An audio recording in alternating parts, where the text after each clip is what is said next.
حضرت ربیہ بن کعب کی وہ حدیث تو سارے لوگ سناتے ہیں کہ وضو کرایا کرتے تھے، تو نبی پاک نے فرمایا کچھ مانگ لے. انہوں نے جنت میں نبی پاک کا پڑوس ہی مانگ لیا، یہ بخاری میں موجود ہے. لیکن وہ والی حدیث بھی پڑھو کہ جب نبی پاک نے انہیں کہا کہ ربیہ تو مجھے وضو کراتا رہتا، شادی کیوں نہیں کرتا؟ حضور نے نہیں فرمایا کہ اس کا ذاتی معاملہ ہے، میں شادی کراؤں گا، میں اس کام میں کیوں آؤں گا، شادی کیوں نہیں کرتا؟ عرض کی حضور کوئی کاروبار نہیں، کوئی معاملہ نہیں، کوئی رنگ روپ نہیں، اور آپ کی خدمت سے بھی رک جاؤں گا. کہتے ہیں حضور خاموش ہو گئے. اگلے دن پھر پوچھا نکاح کیوں نہیں کرتے؟ میں نے کہا حضور نہ کاروبار ہے، نہ گھر ہے، نہ مکان ہے، نہ رنگ روپ ہے، کون رشتہ دے گا؟ جب میں یہ کہہ کے باہر نکلا نا حضور خاموش ہو گئے، تو میرے دل میں خیال آیا ربیہ تو بحث کیوں کرتا ہے اور ان کو بتاتا ہے جنہیں اللہ نے سارا کچھ ہی عطا فرمایا ہوا ہے. حضور کہتے ہیں شادی کیوں نہیں کرتا؟ تو چپ کر کے کہہ دے محبوبہ جیسے دل کرتا ہے ویسے کر دے، تو آگے سے دلیلیں دیتا پھرتا ہے. یہ بھی کو بات ہوئی. فرماتے ہیں اگلے دن میں نے ارادہ کر لیا، حضور نے اگر آج کہا تو کہہ دینا یا رسول اللہ جیسے دل ہو کرے. میں نے وضو کرایا، میرا خیال تھا حضور یہاں روک کے کہیں گے، یہاں روک کے کہیں گے، پر حضور نے آج بات ہی کوئی نہ کی. میں دیر تک سوچتا رہا یہاں کہیں گے، یہاں کہیں گے، پر آج حضور نے بات ہی نہ کی. میں پچھتا رہا تھا کہ 2 دن موقع ملا میں نے ضائع کر دیا. فرماتے ہیں وضو پورا کرا کے جب میں باہر نکلا دروازے تک پہنچا تو محبوب نے آواز دی، بات سن. میں ٹھہر گیا. فرمایا شادی کیوں نہیں کرتے؟ کہتے ہیں میرا تو دل پھولوں کی طرح کھل اٹھا. میں نے کہا یا رسول اللہ جیسے دل کرتا ہے کرا دے. نبی پاک علیہ الصلوۃ والسلام نے فرمایا فلاں قبیلے کے سردار کے پاس جاؤ، اسے کہا اپنی بیٹی کا نکاح تیرے ساتھ کر دے. کہتے میں گیا، تھوڑی دیر کے لیے توقف کیا انہوں نے، لیکن پھر وہ راضی ہو گئے. میں واپس آیا، سنو یہ جی اس کا ذاتی معاملہ ہے، لیکن نبی پاک نے دیکھا کہ اس کو ضرورت ہے میری، اس کا نکاح نہیں ہو رہا، گھر نہیں آباد ہو رہا، تو حضور نے پورا کردار ادا کیا. میرے محبوب کریم علیہ الصلوۃ والسلام نے حضرت حارثہ بن نعمان کو بلایا. فرمایا تیرا ایک مکان خالی ہے؟ یا رسول اللہ ہاں. فرمایا یہ میرے ربیہ کو دے دے، اس میں رہا کرے گا، دلہن کو لائے گا. حضرت بریدہ اسلمی کو بلایا. فرمایا کہ کھجور کی گٹھلی کے برابر سونا چاہیے. یا رسول اللہ کس لیے؟ فرمایا میرے اس غلام نے اپنی بیوی کو حق مہر دینا ہے. حضرت سیدنا عثمان غنی کو بلایا، تیسرے صحابی.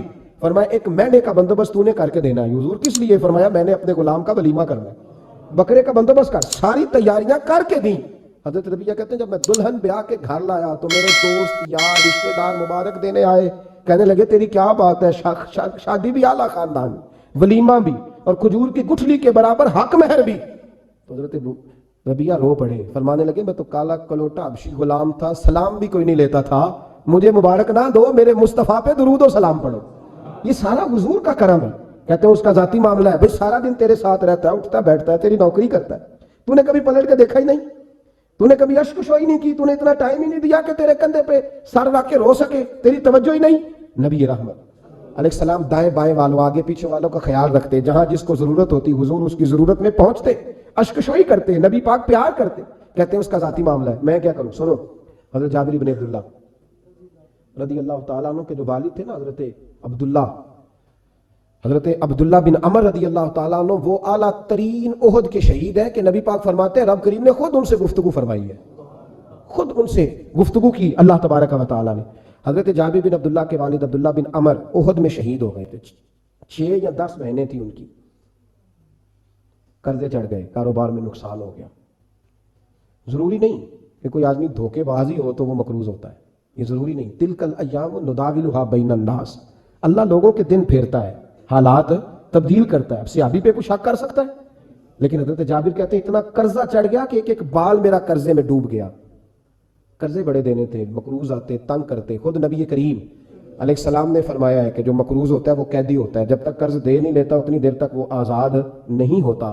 حضرت جابر بن عبداللہ کہتے ہیں میرے باغ میں کھجوریں پکی تھیں. یہ بخاری میں بھی ہے، کنز المال میں بھی ہے، ابن کثیر میں بھی ہے، امام حلبی نے سیرت حلبیہ میں بھی لکھا ہے، 20 درجنوں کتابوں میں آپ کو روایت ملی. فرمانے لگے کھجوریں جب میری پک کے تیار ہو رہی تھی تو مقروض جب پیسے لینے آتے تو میں کہتا قرضے یہ کھجوریں پکتی ہیں تو دیتا ہوں. یہ ہم پنجاب کے لوگ کیا کہا کرتے تھے، ہاڑی سونی جی، یہاں چاول کی فصل پہ، یہاں گندم کے. ہم نے تو کپڑے لیے ہوتے تھے ادھار دکانوں سے کہ فصل پکتی ہے تو پھر دے دیتے ہیں، کہا کھجوریں پکتی ہیں تو دیتا ہوں. فرماتے پتہ مجھے بھی تھا کھجوریں زیادہ تھوڑی ہیں اور جن کے پیسے دینے ہیں وہ پیسے. فرماتے ہیں کھجوریں پک گئیں، اتاری تو یہ تو 11 گنا بھی اور ہو تب بھی قرضہ نہیں اترتا. کہتے ہیں میں نے دوستوں سے، یاروں سے، رشتہ داروں سے، وہ جو کہتے ہیں نہیں کوئی حکم ہوا تو بتانا، پھر جس دن بندہ حکم بتاتا ہے اس دن کہتے ہیں آج سویرے ہی بچہ پیسے لے گیا ہے. یہ تو 2 گھنٹے پہلے بتاتا تو تیرا کام ہنس رہے ہیں آپ بیچ بیچ میں سے، 2 گھنٹے میں لیٹ ہے آپ، بلکہ کئی تو پونے گھنٹے کا ٹائم دیتے ہیں. کہتے ہیں پونا گھنٹہ پہلے تو آ جاتا تو تیرا کام بس. اور جب بھی آپ فون کرو سے اگلی دفعہ کرے تو بھی شاید آدھے گھنٹے کا ٹائم دے دیں، آدھا گھنٹہ ہو گیا تو لیٹ ہو گیا، ورنہ کام بالکل تیار تھا. اور ہمارے زمانے میں تو دوستی قائم رکھنی ہے تو صرف اس سے رہ سکتی ہے جسے آپ کام نہ بتائیں. حالانکہ اس دوست کا کیا مطلب, دنیا تے جو کام نہ آیا اوکھے سوکھے ویلے اس بے فیضے سنگی کو لو بہتر یار اکیلے. کیا مطلب ہے, کام بتایا تو رفو چکر ہو گیا؟ منع کیا ہوا اس بات کا؟ میرے رسول کائنات علیہ السلام کے صحابی کہتے ہیں سب سے کہا پر کسی نے نہ سنی. جب میں تھک گیا نا تو میں دروازہ رسول پہ چلا گیا, یا رسول اللہ یا رسول اللہ یا رسول اللہ. حضور قرضے زیادہ ہیں, کھجوریں کم ہیں, یہودیوں کے پیسے ہیں وہ مانتے نہیں. نبی پاک نے فرمایا ان سے کہو تھوڑے تھوڑے لے لے باقی پھر دے. حضور نہیں مانتے. حضور کہہ سکتے تھے سلمان جاؤ بات کر کے آؤ, جاؤ بلال صہیب جاؤ. کون جاتا ہے مقروضوں کی سفارش کرنے؟ کہتا ہے بھائی میں نہیں بیچ میں آؤں گا, اتنے پیسے اوہ میں اپنے موبائل فون بند کر جاتے, کوئی پوچھے نہ. لیکن نبی کریم علیہ السلام نے فرمایا سنو, خود رسول پاک خود نبی پاک نے حضور نے فرمایا چل میں تیرے ساتھ چلتا ہوں, چل میں تیرے ساتھ چلتا ہوں. مقروض کے ساتھ, امیر کے ساتھ نہیں, اس کے ساتھ نہیں جس نے پیسے لینے ہیں, بلکہ حضور مقروض کے ساتھ گرے ہوئے کے ساتھ چلے. چل میں چلتا ہوں. یہودی تک گئے, فرمایا کچھ لے لے, یہ بیچارہ دھوکے باز نہیں الجھ گیا ہے غربت, کچھ لے لے باقی پھر دے دیں گے. کہنے لگا سارے لینے ہیں. جب اس نے بات نہ مانی تو پھر یہ اللہ کے رسول ہے نا. اعلیٰ حضرت فرماتے ہیں میرے کریم سے اگر قطرہ کسی نے مانگا دریا بہا دیے, دربے بہا دیے. یہ دربے کیا ہوتے ہیں؟ یہ مجھے پوچھا تھوڑے دن پہلے ایک شخص نے. آپ سنتے رہتے ہیں نا شعر, آپ تو ترجمہ پوچھتے ہی نہیں نا. کبھی پوچھ لیا کریں کہ اس کا معنی کیا ہے, کبھی پرچی لکھ لیا کریں تاکہ کوئی جب آپ سے پوچھے تو یہ دربے کیا ہے. لفظ دربے ہے ہی نہیں. اصل میں اعلیٰ حضرت کو پڑھتے نہیں نا لوگ, تو انہیں پتہ ہی نہیں وہ بات کتنی یاد ہے. یہ لفظ دربے نہیں ہے. اعلیٰ حضرت کہتے ہیں میرے قریب سے اگر قطرہ کسی نے مانگا دریا بہا دیے ہیں, در بے بہا دیے ہیں. در علیحدہ ہے اور بے بہا, در کہتے ہیں ہیرے کو, ایک معنی ہیرا ہے. در بے بہا, بے بہا کی تو سمجھ آتی ہے نا, در بے بہا دیے ہیں یعنی ہیرے بے بہا دیے ہیں اسے. اب سمجھ آئیے بات کی, دریا بہا دیے ہیں, در بے بہا دیے ہیں, یہ معنی ہے شعر کا. تو جب وہ نانا مانا یہودی تو نبی کریم علیہ السلام فرمانے لگے نہیں تو پھر پورے لینے ہیں. کہنے لگا جی پورے لینے. حضور فرمانے لگے کل آ جانا سارے دے دیں گے, پورے پیسے تیرے ملیں گے, تو آ جانا. حضرت جابر ابن عبداللہ کو حضور نے فرمایا کھجوریں اتار کے نا تو اپنے باغ میں ڈھیر لگا اور میں آیا. حضرت عمر حدیث کے راوی ہیں, فرماتے بس رسول پاک چل پڑے. حضور نے کندھے پہ رومال رکھا, حضور چل پڑے. کوئی چٹائی نہیں بچھائی, حضرت جابر کہتے ہیں کوئی صوفہ نہیں رکھا, کوئی پھولوں کے ہار نہیں. حضور آئے, 2-3 چکر میرے باغ کے لگائے اور کھجوروں کے ڈھیر کے پاس بیٹھ گئے. فرمایا بلا جس کے پیسے دینے, بلا, اب تنگی داماں پہ نہ جا اور بھی کچھ مانگ, بلا.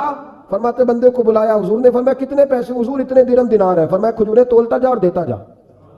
فرماتے میں دیتا گیا. میں نے کہا حضور اس کے پیسے پورے ہو گئے. حضور مسکرا کے فرمانے لگے چل 4-5 کلو کھجوریں اضافی دے دے, کوئی حرج نہیں.